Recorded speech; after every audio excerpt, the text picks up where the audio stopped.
Everyone and welcome to my YouTube channel. इस video में हम बात कर रहे हैं जो हमारा फेक पेपर है, कल जो होने वाला है हमारा पेपर, उसके विषय में का कुछ ऑब्जेक्टिव क्वेश्चन है वो हम देख लेते हैं और कुछ रिटन क्वेश्चन है। सॉरी मैं वीडियो इतना लेट दे रही हूँ, इसके लिए पहले ही माफ़ी मांग रही हूँ मैं आप लोगों से। समय नहीं मिल रहा है एक्चुअल में, इसके लिए हो रहा है ऐसा। देख लेते हैं। जो हमारा क्वेश्चन आने वाला है वो ऑब्जेक्टिव और रिटन होगा, क्लियर है।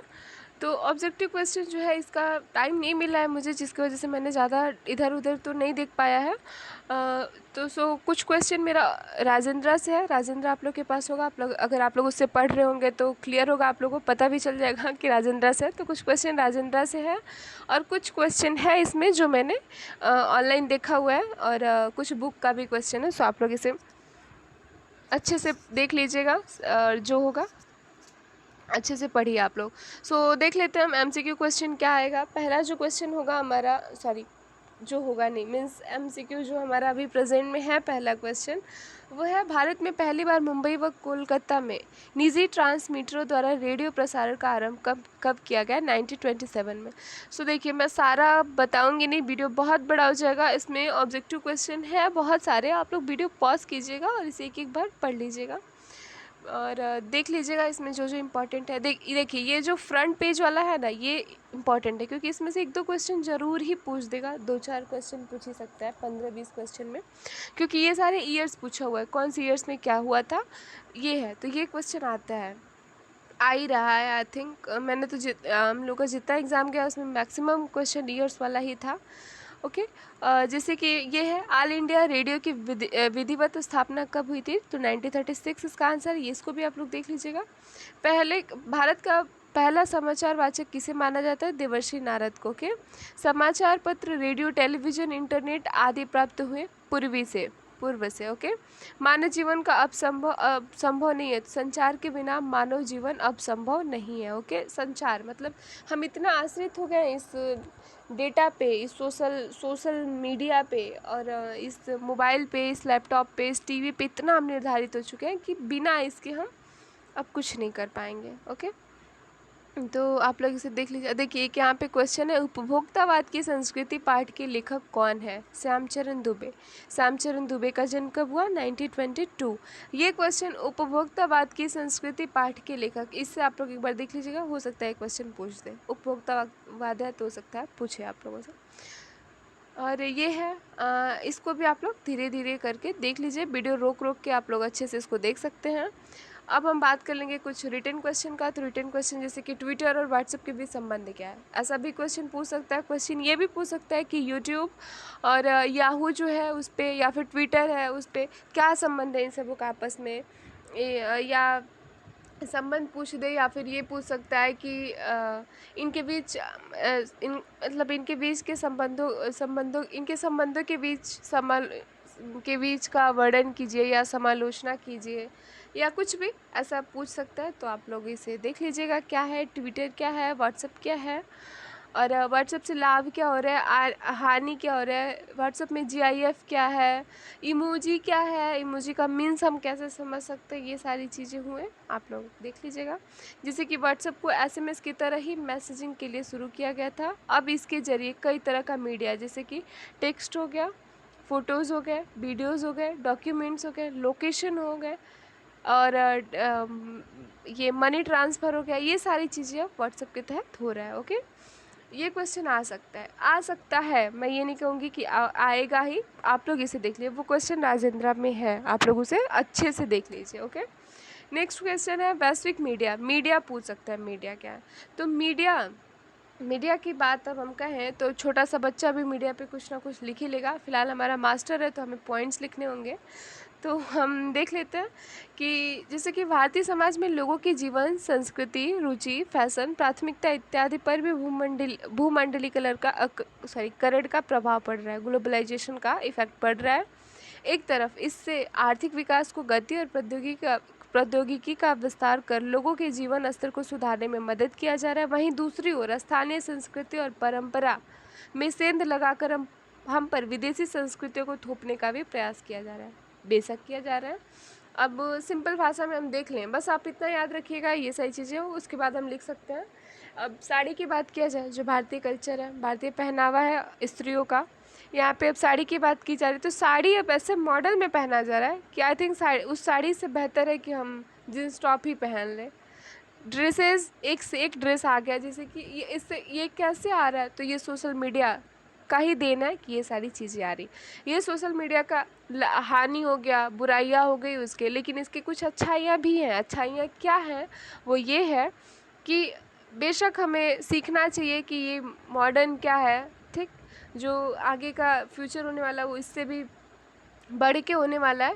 सो हमें सीखना चाहिए, समझना चाहिए कि यहाँ के कल्चर कैसे हो रहे हैं, यहाँ का पहनाव क्या है, ये सब हमें देखने को तो मिल रहा है। साथ ही साथ हमारी जो संस्कृति है वो हटती जा रही है कहीं ना कहीं। हम उसे कर रहे हैं, हम फेस्टिवल मना रहे हैं, लेकिन फेस्टिवल क्यों मना रहे हैं, वो घर में इंजॉय करने के बजाय हम नए नए कपड़े खरीदना, फ़ोटोज़ लेना, पोस्ट करना, कमेंट्स देखना, क्या है वायरल करना, यही सब चीज़ें अब रह गई हैं। ड्रेसेस, अब त्यौहार मीन्स कि घर परिवार साथ रहे, ये सब चीज़ें नहीं है, तो कहीं ना कहीं इसका इफ़ेक्ट है। इफ़ेक्ट हमारे जीवन में पड़ रहा है, कहीं ना कहीं नहीं, पूरा पड़ रहा है, 99% इफ़ेक्ट। यहाँ तक कि अब हम जो ड्रीम, जो हमारा सपना है, वो सपना भी हमारा खुद का नहीं है, उसको भी हम सोशल मीडिया को ही देख के समझ रहे हैं। सोशल मीडिया पे जिस तरह के एड्स दिखाए जा रहे हैं, उस ऐड को देखकर हम अपना फ्यूचर वैसा कर रहे हैं। स्टेटस देख लिया जाए, व्हाट्सएप का स्टेटस हो गया, अगर 15 सेकेंड का स्टेटस होता है तो हम उसमें ही बह जाते हैं, हमें लगता है कि वही हमारा पूरा हो गया है। ओके, तो इन सब चीज़ों से बहुत इफ़ेक्ट पड़ रहा है हमारी लाइफ में। नेक्स्ट क्वेश्चन है माध्यम संदेश है, जैसे कि जो मार्शल मैक्लुहान की थ्योरी है, मैं बहुत पहले से ही बोलते आ रही हूँ ये क्वेश्चन पूछेगा और ये पूछेगा, इसे आप लोग पढ़ लीजिएगा अच्छे से। मार्शल मैक्लुहान को क्या है, इन्होंने किस तरह का थ्योरी दिया है, तो यहाँ पे हम देख लेते हैं कि जो मैक्लुहान है, मैक्लुहान ने संदेश नाम के वर्ड का उपयोग किया है। संदेश मीन्स शब्द, नाम संदेश शब्द का उपयोग इन्होंने किया। संदेश को इन्होंने बताया कि इसका माध्यम सामग्री एक संदेश है जिसे आसानी से समझा जा सकता है, और माध्यम का चरित्र है एक और संदेश है जिसे आसानी से अनदेखा भी किया जा सकता है। मतलब कि इनका कहना था कि संदेश एक ऐसी प्रोसेस है जिसको हम बहुत आसानी से हम उनकी क्रियाओं को समझ सकते हैं और बहुत आसानी से हम उसे अनदेखा भी कर सकते हैं। मतलब कि जो न्यूज़ में दिखाया जा रहा है, सिंपली न्यूज़ में जो दिखाया जा रहा है, हम उसे हमको मानना है तो हम उसे मान रहे हैं, नहीं मानना है तो हम उसे अनदेखा कर दे रहे हैं। मतलब कि अभी भी हम अपने ही मूड के, ऐसा नहीं कि दिखाया जा रहा है तो वो सही है, बेशक वो सही होगा, लेकिन हम उसे नहीं मान रहे हैं। हम क्या कर रहे हैं, हमें अगर सही लग रहा है तो हम मानते हैं उस चीज़ को, नहीं तो हम उसे अनदेखा कर देते हैं। मतलब कि टीवी जो है, न्यूज़ है, मूवीज़ हो गए, इन सब में क्या आ रहा है, ये सब एक संदेश दे रहे हैं आपको, लेकिन वो आपके ऊपर डिपेंड करता है कि आप उसे आसानी से समझने का प्रयास करते हैं या फिर आप उसे अनदेखा करते हैं। इसी का थ्योरी इन्होंने दिया है मार्शल मैक्लुहान ने। यहाँ पे हमने छोड़ दिया, हम देख लेते हैं कि इनका क्या है।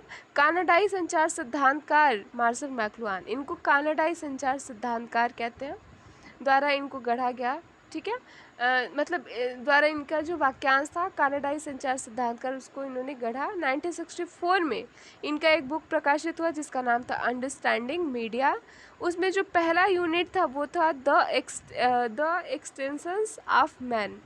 मतलब कि 1964 में इनका एक बुक प्रकाशित हुआ जिस बुक का नाम था अंडरस्टैंडिंग मीडिया, और उसमें जो पहला यूनिट था वो था द एक्सटेंशंस ऑफ मैन, पहला अध्याय था। ओके, अब यहाँ पे देख लेते हैं कि रैखिक कनेक्शन से कॉन्फ़िगरेशन माध्यम को संदेश के रूप में समझने के तर्क का विस्तार करते हुए उन्होंने प्रस्तावित किया कि किसी भी माध्यम की सामग्री हमेशा एक और माध्यम होती है। इस प्रकार भाषण लेखन की सामग्री, लेखन प्रिंट की सामग्री और प्रिंट टेलीग्राम की सामग्री। ओके, मतलब कि एक भाषण हमने तैयार किया, फिर उसे हमने किसी को दिया, वो उठा, वो बोला, और बोलने के बाद लोगों ने उसे सुना और लोगों ने फिर उससे क्या समझा, क्या किया, इस चीज़ का नहीं पता। किसी ने उसे आसानी से समझा, लेकिन उसके पीछे के प्रोसेस क्या उसे किसी ने नहीं देखा। हम 1 मिनट में किसी चीज़ को बुरा या अच्छा कह देते हैं, लेकिन हम ये नहीं सोचते हैं कि वो जो किया है इस चीज़ को, उसका क्या मेहनत लगा होगा। ओके, यही मार्शल मैक्लुहान की थ्योरी है।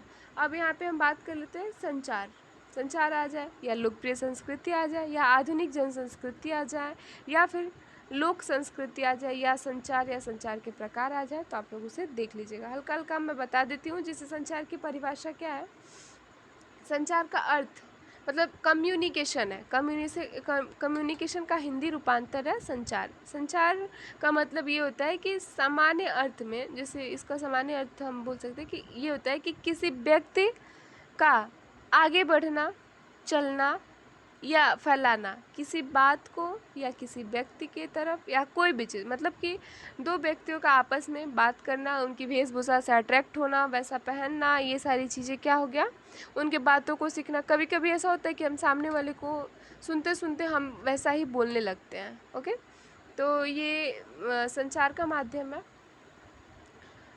यहाँ पे देख लेते हैं इसके उद्देश्य क्या है। तो भाव, विचार, संदेश, ज्ञान, सूचना आदि को दूसरे तक पहुँचाना, अपने अनुभव का परस्पर आदान प्रदान करना, समाज के सदस्यों को समझना, उसका विश्वास अर्जित करना, ज्ञान, सूचना और अनुभव को परस्पर बांटना, उन्हें दूर दूर तक पहुँचाना या फैलाना। ओके, संचार के प्रकार क्या है, अंतर्वैयक्तिक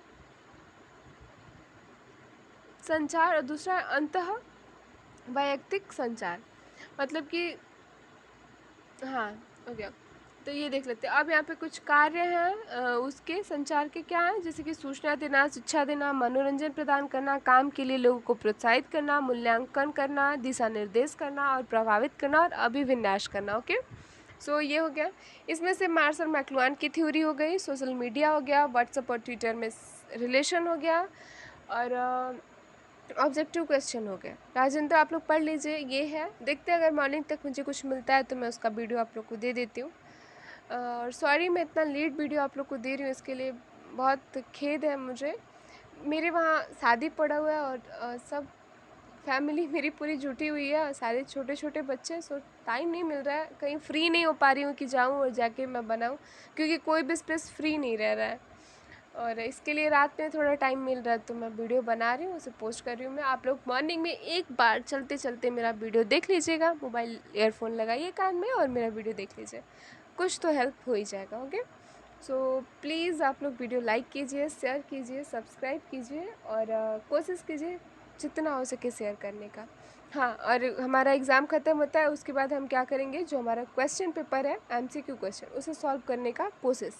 ओके, जो मिस्टेक हुआ है हमसे उस मिस्टेक को हम सुधारेंगे, हम सब सुधारेंगे। हो सकता है ऐसा नहीं कि 30 क्वेश्चन हमारा सही ही गया हो, उसमें से बहुत सारे क्वेश्चन गलत होंगे। मैं ये नहीं कह रही कि ये पेपर हमारा ख़राब हो जाए या फिर हमारा बैक लग जाए तो वो क्वेश्चन सॉल्व कर लेने से या फिर उसको राइट कर देने से वो सही हो जाएगा, बेशक नहीं होगा, लेकिन हमें ज्ञान तो मिलेगा ना। अज्ञान ही ज़रूरी है मुझे लगता है। ओके, तो मिलते हैं, सॉल्व करते हैं हम सब साथ में। और कल की एग्ज़ाम के लिए बहुत सारा आप सबको बहुत सारी शुभकामनाएं। अच्छे से आप सब लोग एग्ज़ाम दीजिए और अपने अपने क्लास में टॉप कीजिए, अच्छा रैंक लाइए। So thank you so much videos देखने के लिए, थैंक यू सो मच।